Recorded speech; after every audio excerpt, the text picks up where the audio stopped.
Hello dear friends, आज की class में हम पढ़ेंगे WH फैमिली और उससे रिलेटेड कुछ सेंटेंसेस। इस क्लास में तो हम सिर्फ इंट्रोडक्शन सीखेंगे और सेंटेंसेस सीखेंगे। इसकी अगली क्लास में मैं आपको इससे रिलेटेड कुछ रूल्स भी बताऊंगी।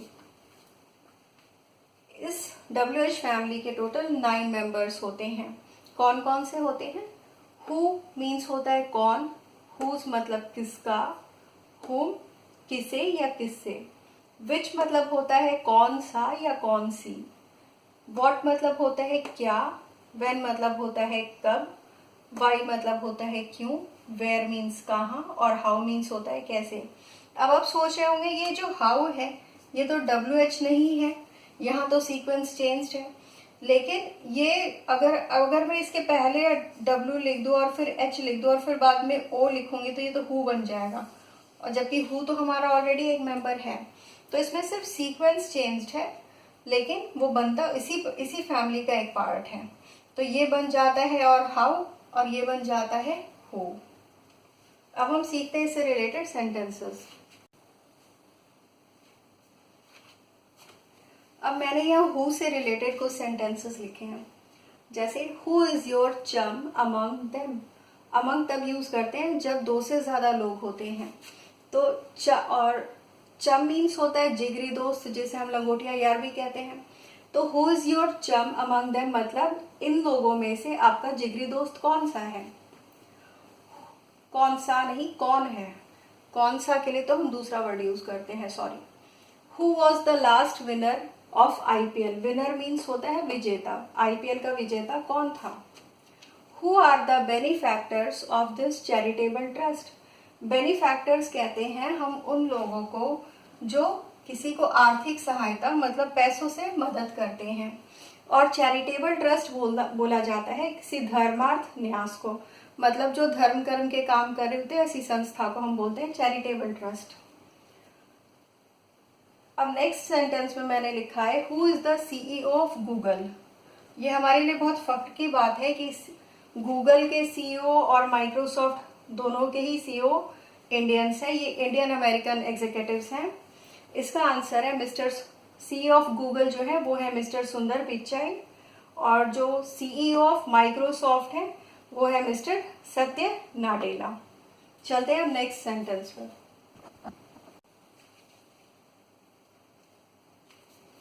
अब मैंने ये कुछ सेंटेंसेस लिखे हैं। हुज मतलब होता है किसका। हुज पेंटिंग इज दैट मतलब वह पेंटिंग किसकी है। Whose help do you need तुम्हें किसकी मदद की जरूरत है। हेल्प मतलब तो पता ही होगा, मदद। हुज हाउस इज दैट वो घर किसका है। अच्छा, मैंने ऊपर दैट का तो एग्जाम्पल दिया ही था, मैं इसे दिस कर देती हूँ। दिस या दैट कुछ भी हम पूछ सकते हैं। अगर यह का पूछेंगे तो दिस, वह का पूछेंगे तो दैट। दैट जो होता है वो वह के लिए यूज करते हैं, और इज यह के लिए यूज करते हैं। हुज फॉल्ट इज इट यह किसकी गलती है। फॉल्ट मीन्स होता है गलती या मिस्टेक।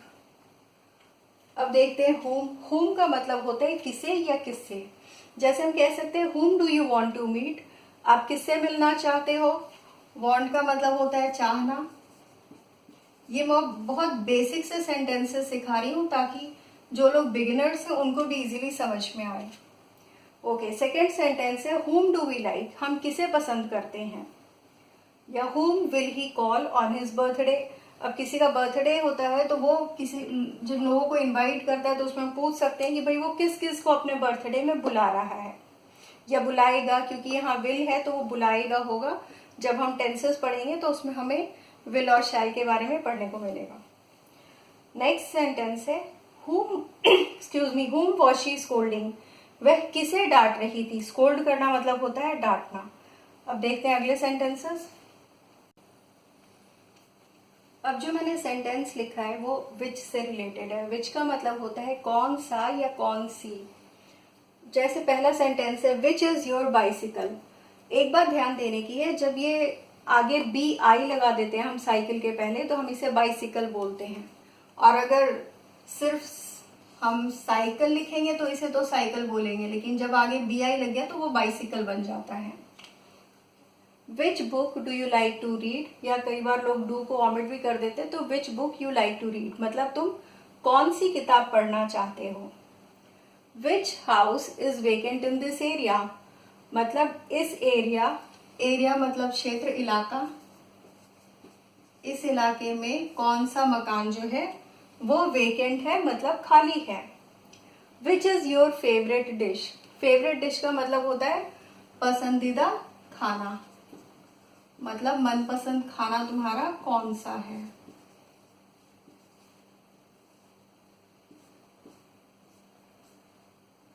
ओके, अब देखते हैं सेंटेंसेस कुछ व्हाट से। व्हाट मतलब होता है क्या, इसे वाट नहीं पढ़ते, इसे व्हाट पढ़ना चाहिए। व्हाट डू यू वांट, तुम्हें क्या चाहिए। व्हाट आर माई रिस्पॉन्सिबिलिटीज, मेरी जिम्मेदारियां कौन कौन सी हैं।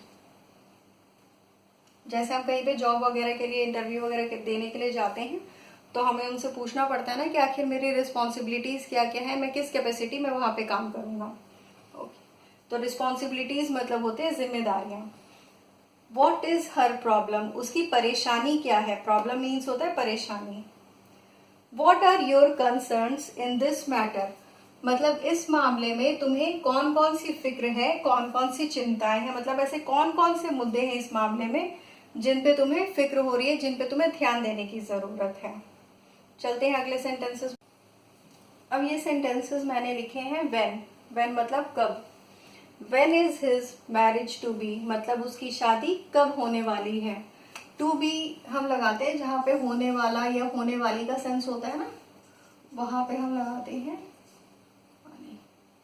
जैसे हम कह सकते हैं कि who is his bride to be मतलब उसकी होने वाली दुल्हन कौन है।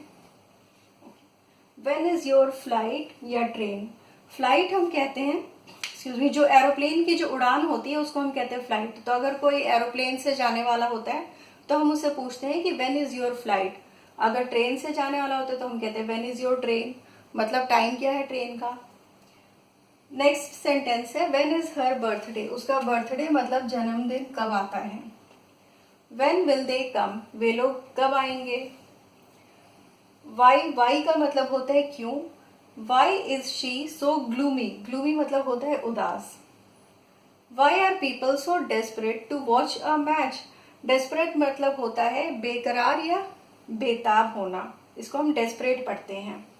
मतलब मैच देखने के लिए लोग इतने बेचैन क्यों हो रहे हैं, इतने बेताब बेकरार क्यों हो रहे हैं। Why was he absent from class yesterday, वो अपनी क्लास से क्यों अनुपस्थित था कल, मतलब बीते हुए कल को हम कहते हैं येस्टरडे, आने वाले कल को हम कहते हैं टुमारो।